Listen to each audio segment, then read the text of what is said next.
Oke, bismillahirrahmanirrahim. Assalamualaikum warahmatullahi wabarakatuh. Salam sejahtera untuk kita semuanya. Selamat pagi. Pada kesempatan pagi hari ini, saya bersama kelompok saya, yaitu kelompok 5, ingin mempresentasikan sebuah tugas pengganti UAS, yaitu pada proyek mata kuliah Etika Profesi, Teknologi Informasi dan Komunikasi, atau kita disebutnya biasa EPTIK.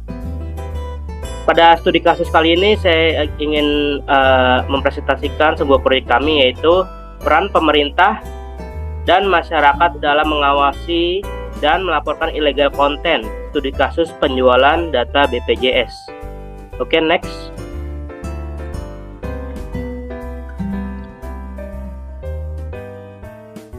Di sini beranggota 5 orang, yaitu Hisami Nawawi, saya sebagai ketua kelompok. Kemudian ada Pratama Danis Ibrahim, Muhammad Bakti Nusa Wijaya, Muhammad Fadlan Ramadan, dan Ainun Zulfa. Next. Oke, selanjutnya latar belakang yang akan dibacakan oleh teman kita Danis.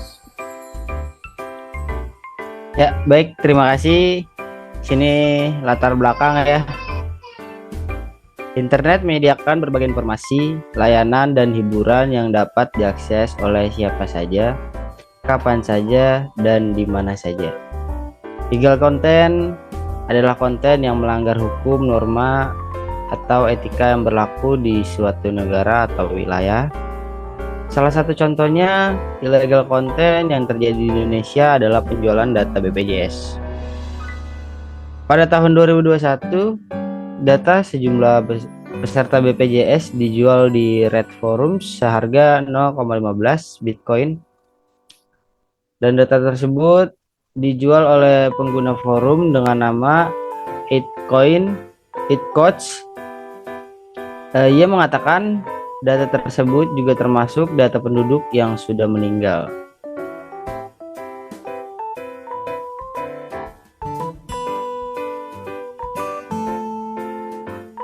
Lanjut, di sini ada rumusan masalah.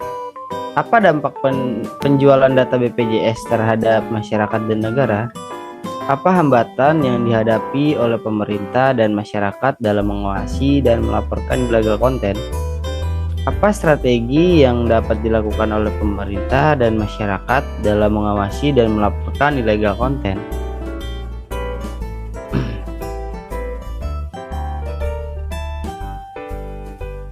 Di sini ada tujuan untuk mengetahui dampak penjualan data BPJS itu terhadap masyarakat dan negara, untuk mengetahui hambatan yang dihadapi oleh pemerintah dan masyarakat dalam mengawasi dan melaporkan illegal content, untuk mengetahui strategi yang dapat dilakukan oleh pemerintah dan masyarakat dalam mengawasi dan melaporkan illegal content.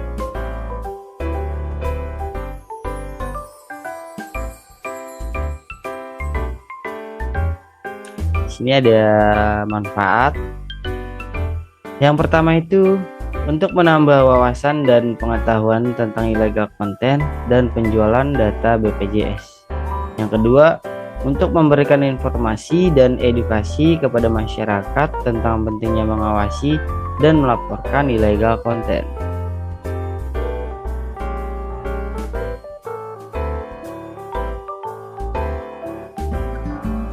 Oke, baik, di sini landasan teori yang akan dilanjutkan oleh teman kita Ainun.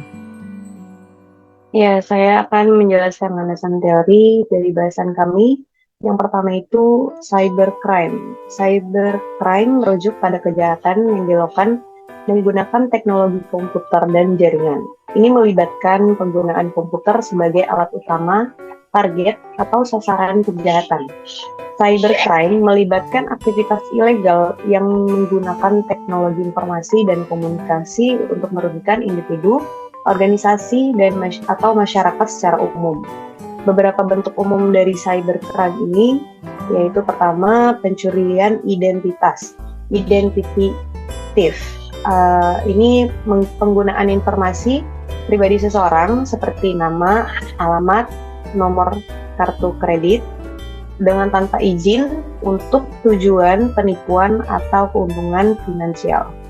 Yang kedua ada penipuan atau phishing, yaitu upaya untuk memperoleh informasi rahasia seperti kata sandi dan nomor kartu kredit dengan menyamar sebagai entitas terpercaya melalui email, pesan teks, atau situs web palsu.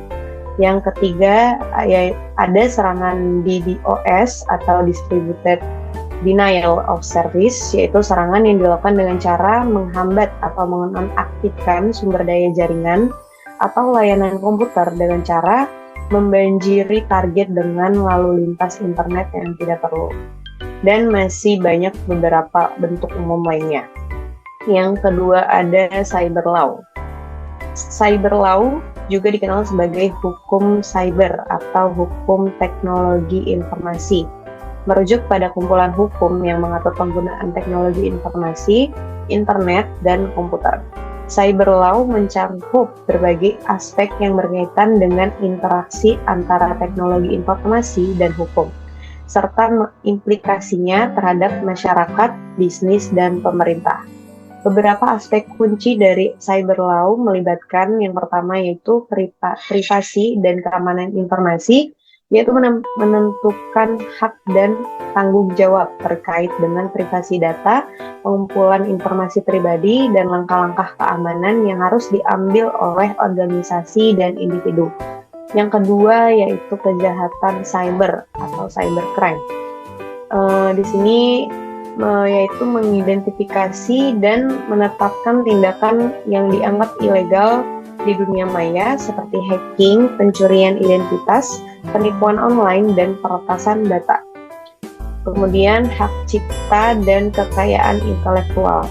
Menentukan hak dan kewajiban terkait dengan hak cipta, paten, merek dagang, dan aspek kekayaan intelektual lainnya yang melibatkan teknologi dan internet. Kemudian yaitu keamanan jaringan dan perlindungan terhadap serangan. Menetapkan standar keamanan dan tindakan perlindungan yang harus diambil oleh organisasi dan individu untuk melindungi diri dari serangan cyber. Kemudian yang ketiga ada illegal content. Illegal content atau konten ilegal merujuk pada setiap jenis materi atau informasi yang melanggar hukum atau peraturan yang berlaku. Konten ilegal dapat mencakup berbagai hal tergantung pada peraturan dan undang-undang di suatu wilayah atau yurisdiksi tertentu.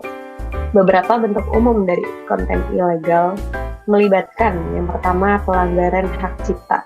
Konten yang melanggar hak cipta dan tidak sah untuk digunakan atau didistribusikan tanpa izin dari pemilik hak cipta.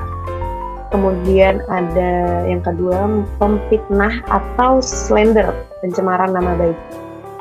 Seperti penyebaran informasi palsu atau merendahkan yang dapat merusak reputasi seseorang atau suatu kelompok. Yang ketiga, pencurian identitas, seperti konten yang digunakan untuk mencuri identitas orang lain, biasanya untuk melakukan penipuan atau aktivitas ilegal lainnya.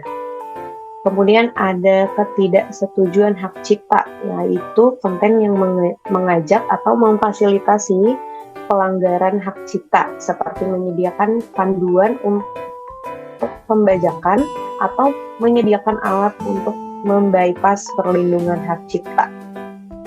Yang keempat yaitu privasi data. Privasi data merujuk pada hak individu untuk menjaga kerahasiaan dan keamanan informasi pribadi mereka. Ini mencakup kontrol atas bagaimana data pribadi dikumpulkan, digunakan, disimpan, dan dibagikan oleh pihak lain. Privasi data adalah aspek penting dalam era digital di mana teknologi informasi dan komunikasi memiliki peran sentral dalam kehidupan sehari-hari. Kemudian apa itu BPJS? BPJS adalah singkatan dari Badan Penyelenggara Jaminan Sosial. BPJS adalah lembaga publik yang bertugas untuk menyelenggarakan program jaminan sosial bagi seluruh rakyat Indonesia. Jaminan sosial yaitu perlindungan yang diberikan kepada seseorang atau kelompok untuk memenuhi kebutuhan dasar hidup yang layak seperti kesehatan, ketenagakerjaan, pensiun, dan lain-lain. BPJS dibentuk berdasarkan Undang-Undang Nomor 24 Tahun 2011 tentang Badan Penyelenggaraan Jaminan Sosial.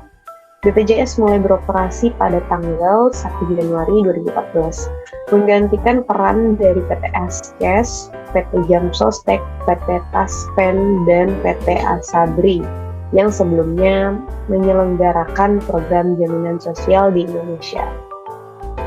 Kemudian pembahasan selanjutnya akan dijelaskan oleh Muhammad Bakti.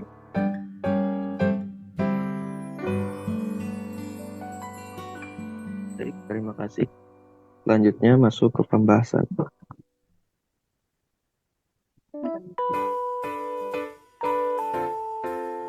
Penjualan data BPJS adalah sebuah kasus illegal content yang terjadi pada tahun 2021.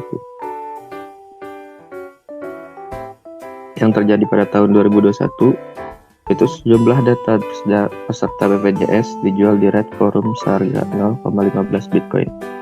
Data tersebut dijual oleh pengguna forum dengan nama ID Coach. Ia mengatakan data tersebut juga termasuk data penduduk yang sudah meninggal. Kasus ini merupakan salah satu contoh dari kejahatan cyber yang melibatkan data pribadi. Kasus ini menunjukkan betapa rentannya data pribadi yang dikelola oleh lembaga publik seperti BPJS.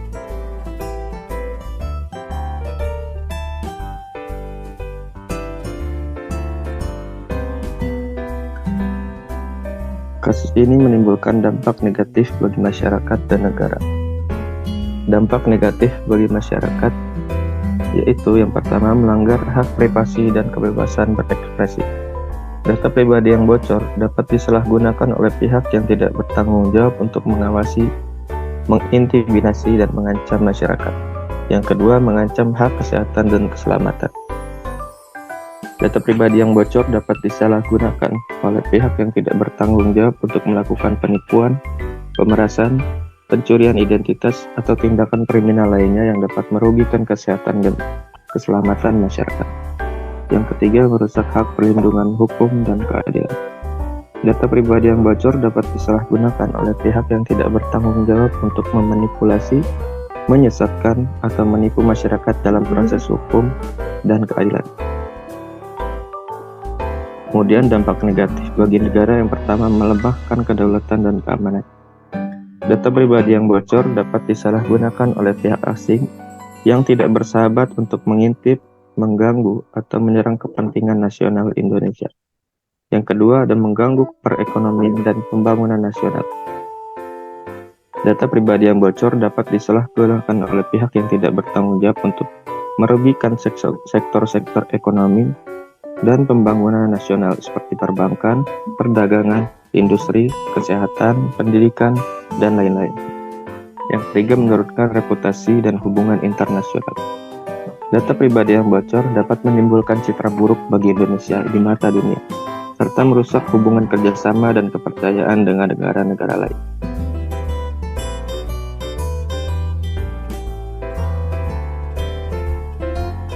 Selanjutnya, motif dan penyebab penjualan data. Motif penjualan data BPJS ini dapat bermacam-macam, tergantung pada tujuan dan kepentingan dari pelaku. Namun, secara umum motif penjualan data BPJS dapat dikategorikan menjadi dua, yaitu motif ekonomi dan motif politik. Motif ekonomi adalah motif yang didasarkan pada keinginan untuk mendapatkan keuntungan finansial dari penjualan data BPJS. Pelaku yang memiliki motif ini biasanya menjual data BPJS kepada pihak-pihak yang bersedia membayar harga tertinggi, seperti perusahaan, organisasi, atau individu yang ingin memanfaatkan data BPJS untuk tujuan bisnis, pemasaran, riset, atau lainnya. Motif politik. Motif politik yang didasarkan pada keinginan untuk mendapatkan informasi, pengaruh, atau kekuasaan dari penjualan data BPJS. Pelaku yang memiliki motif ini biasanya menjual data BPJS kepada pihak-pihak yang memiliki agenda politik, seperti kelompok, partai, atau negara yang ingin memanfaatkan data BPJS untuk tujuan propaganda, kampanye, intervensi, dan lainnya. Selanjutnya ada penyebab penjualan data BPJS yang dapat berasal dari faktor internal dan eksternal.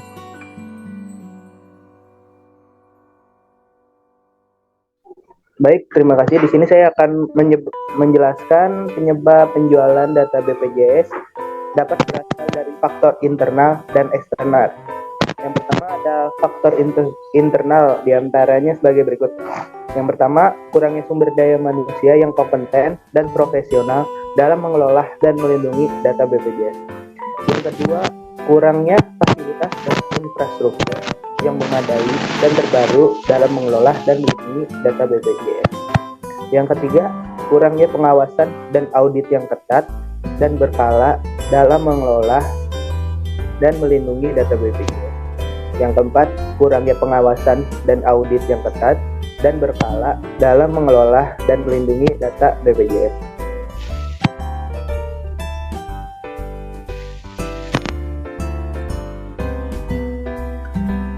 Yang kedua ada faktor eksternal, diantaranya sebagai berikut. Yang pertama, adanya serangan peretas yang canggih yang terus berkembang dan mencoba untuk mencuri dan merusak data BPJS. Yang kedua, adanya bocoran data BPJS yang disebabkan kesalahan atau kecerobohan dari pihak-pihak yang berwenang atau yang memiliki akses ke data BPJS. Yang ketiga, adanya penyalahgunaan data BPJS yang disebabkan oleh ketidakjujuran, ketidakberesan, atau ketidaksengajaan dari pihak-pihak yang berwenang atau memiliki akses ke data BPJS. Yang keempat, pelaku penjualan data BPJS belum diketahui secara pasti. Namun, berdasarkan informasi yang tersedia, pelaku berasal dari dalam negeri atau luar negeri. Pelaku juga memiliki keterampilan dan pengetahuan yang tinggi tentang teknologi informasi dan komunikasi. Pelaku juga diduga memiliki jaringan koneksi dengan pihak-pihak yang tertarik untuk membeli data BPJS. Penanggulangan penjualan data. Penanggulangan penjualan data BPJS dapat dilakukan dengan cara preventif dan represif. Yang pertama ada cara preventif, diantaranya sebagai berikut. Yang pertama, meningkatkan sistem dan keamanan BPJS dengan menggunakan standar dan teknologi yang terbaru dan terbaik. Yang kedua, meningkatkan sumber daya manusia, fasilitas, infrastruktur, anggaran, dan dana yang kompeten, profesional, memadai, terbaru, dan transparan dalam mengelola dan melindungi data BPJS. Yang ketiga, meningkatkan pengawasan dan audit yang ketat dan berkala dalam mengelola dan melindungi data BPJS. Yang keempat, meningkatkan koordinasi dan komunikasi yang efektif dan efisien antara BPJS dan pihak-pihak terkait dalam mengelola dan melindungi data BPJS. Yang kelima, meningkatkan kesadaran dan tanggung jawab dari pihak-pihak berwenang atau yang memiliki akses ke data BPJS untuk tidak melakukan kelalaian, kesalahan, kecerobohan, atau penyalahgunaan. Next.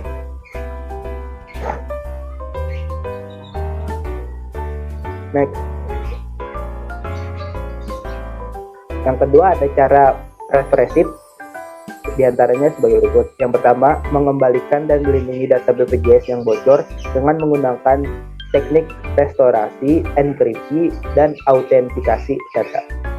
Yang kedua, melakukan sosialisasi dan edukasi kepada masyarakat tentang dampak, hambatan, dan strategi penanggulangan data BPJS dengan menggunakan media massa, media sosial, dan media lainnya. Yang ketiga, membangun budaya literasi digital yang kritis dan selektif di kalangan masyarakat. Literasi digital adalah kemampuan untuk mengakses, memahami, menganalisis, mengevaluasi, dan menciptakan informasi di berbagai media digital. Budaya literasi digital ini dapat dibangun dengan memberikan bimbingan, fasilitas, dan motivasi kepada masyarakat untuk mengembangkan keterampilan dan sikap yang diperlukan dalam berinteraksi dan informasi digital. Baik, kesimpulan akan dilanjutkan teman saya, Ilmi. Oke, selanjutnya kesimpulan ya. Penjualan data BPJS adalah sebuah bentuk ilegal konten yang merugikan masyarakat dan negara. Penjualan data BPJS disebabkan oleh faktor internal dan eksternal. berkaitan dengan sistem dan keamanan BPJS. Serta motif ekonomi dan politik, penjualan data BPJS berdampak negatif terhadap hak privasi, kesehatan, keselamatan, perlindungan hukum, keadilan, partisipasi sosial, dan politik masyarakat, serta kedaulatan keamanan perekonomian, membangun reputasi dan hubungan internasional negara. Pemerintah dan masyarakat menghadapi berbagai hambatan dan mengawasi dan melaporkan illegal konten seperti peraturan, sumber daya, fasilitas koordinasi kerjasama, pengetahuan, kesadaran, sikap, perilaku, akses, dan partisipasi pemerintah dan masyarakat berbagai strategi mengawasi, melaporkan illegal konten, peraturan, peningkatan sumber daya, fasilitas, koordinasi kerjasama, pengetahuan, kesadaran, sikap, perilaku, akses, dan partisipasi. Kemudian saran, di sini kami ada beberapa saran ya. Yang pertama, pemerintah harus meningkatkan sistem dan keamanan BPJS agar tidak mudah diretas dan dibobol oleh pihak yang tidak bertanggung jawab.